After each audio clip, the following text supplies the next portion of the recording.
All right, ladies and gentlemen, welcome back to another episode on the Bodybuilding News Network.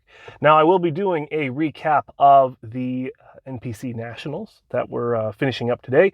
Got a lot of new pro cards, so very excited to dig into that. I saw two people that I'm very excited to talk about. They got their pro cards, so stay tuned for that video coming out today. And I know the competitive bodybuilding content has been somewhat lacking on this channel. And it's just kind of like a weird gap in the Pro series and the NPC series, and um, I don't know, maybe I just got a little bit burnt out with the content I put out. So look forward to me coming back strong eventually. So do apologize. Please work with me as we go through this.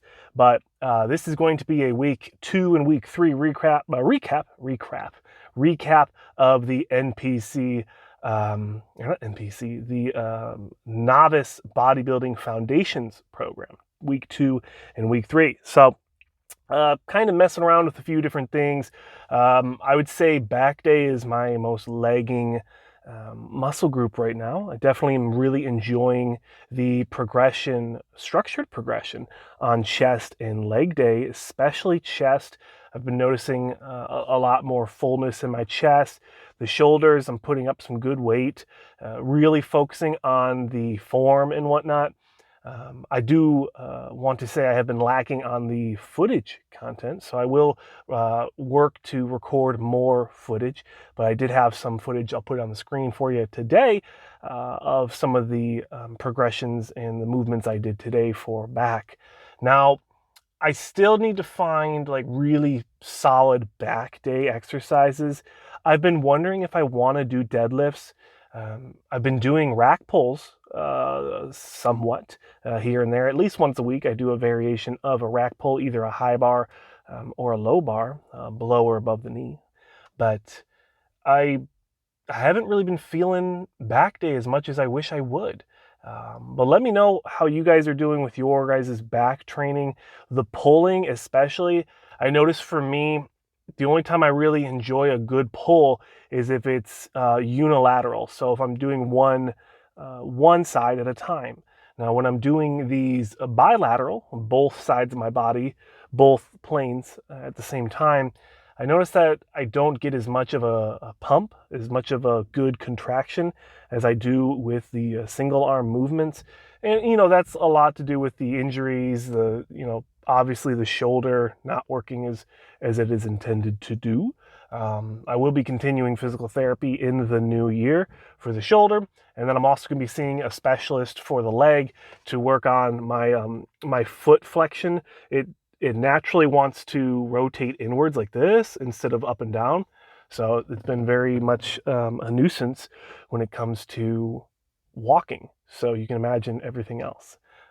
I have been able to squeeze in some runs here and there. I've been working on trying to get back into that swing of the things, and doing quarter mile sprints is one of my favorites, honestly. Or is it? Yeah, quarter mile sprints.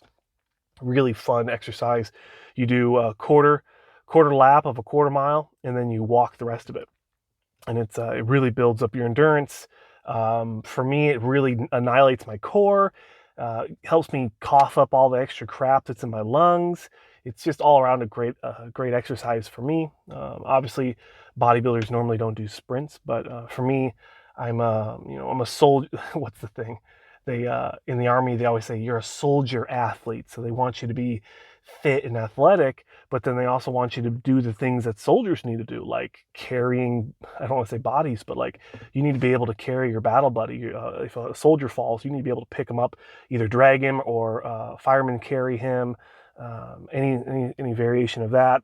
You need to be able to help them bound over obstacles by boosting them over fencing and whatnot. So it's I think it was delusional back in the day, the mindset of, you want a 130 140 pound soldier to be able to run, like a 13-minute 2 mile, but then they struggle with the basics of moving heavy equipment.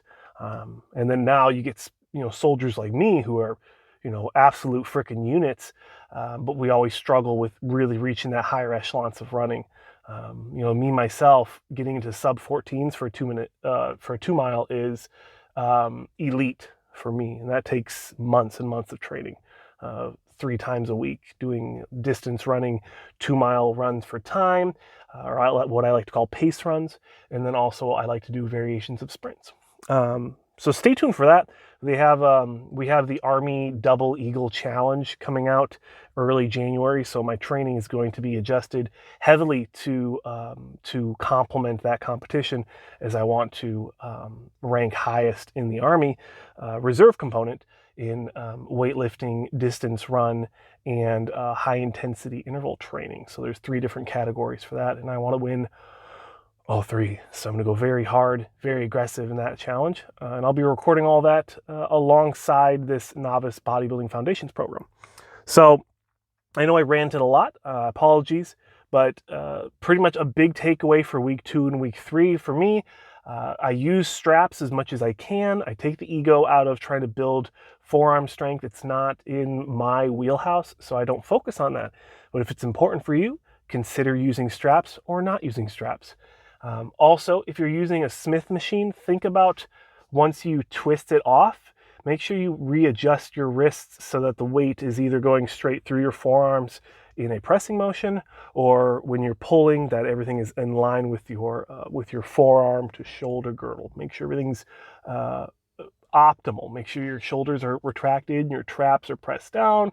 Same with lateral raises. If you're doing lateral raises from side to side, always keep in mind keeping your traps or your lats contracted, scapula down, traps down, so that when you're moving and working that lateral head of your deltoid, your traps aren't taking over the movement. Same with biceps, same with chest, everything scapular retraction, making sure it's squeezed back and then down. Good points. Those are things I wish I learned.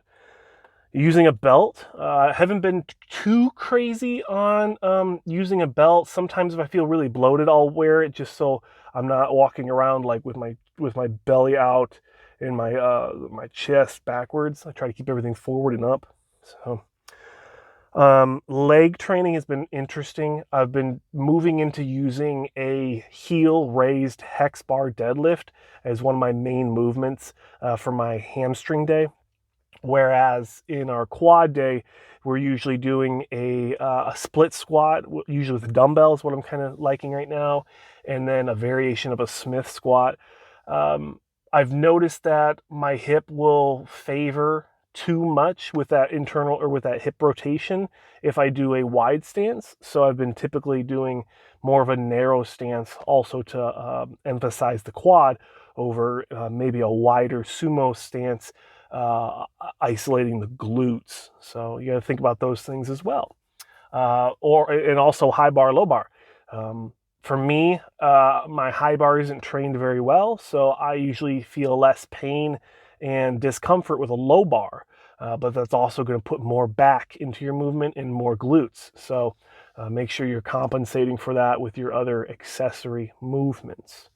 Now, everything else, I'd say, except for squats, is unilateral. I like to do one at a time. Really helps me isolate the muscle. And then with just my injuries and whatnot, it's just a better way for me to train. Now, I think it's very important at this point in the program to point out nutrition. Now, I've been slacking heavily. I was doing like an all chicken thighs diet for weeks. Once I decided to hop off prep, I was something like 6 weeks out from the show, and I was only like 20 pounds away. Like I could have made it, but my body was so in pain. Every time I worked out, it was just popping and aching, and pre-workouts weren't doing anything, and it just wasn't a good day. It wasn't a good time. So for nutrition this week, I know it's holidays, and I know it's going to be really tough to dial it in. But think about how many meals you need to eat a day. Think about how much protein, how much carbs you want to do. I'm going to aim for about 4 ounces of white rice with turmeric in it, just for the gut health and whatnot. I'm going to aim for about 4 meals a day. And then I'll have 1 meal of 2 scoops of instant oats. And it's a tough one with the peanut butter. I might put in 1 serving of peanut butter, which is like 190 calories. And then a bunch of 2 scoops of protein here and there throughout the day, and then greens. So If you guys have multivitamins, joint supports, sleep aids, make sure you guys use those.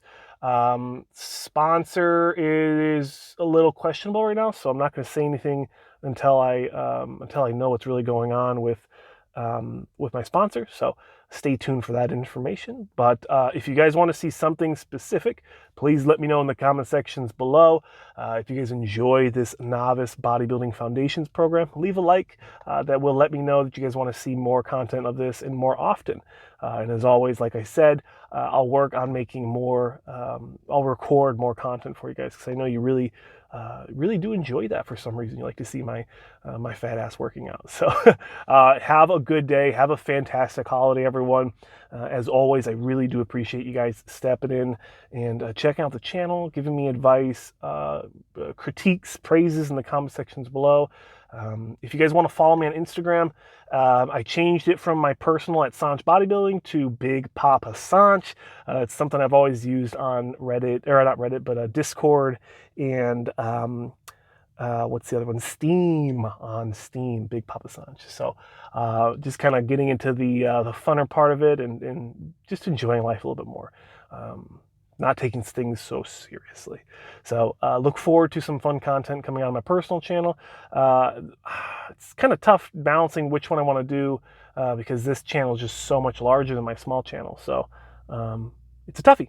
But stay safe, guys. Stay motivated, stay intentional, stay consistent with your bodybuilding and training. My name is Sanch. As always, thank you so much for watching, and I'll see you in the next one.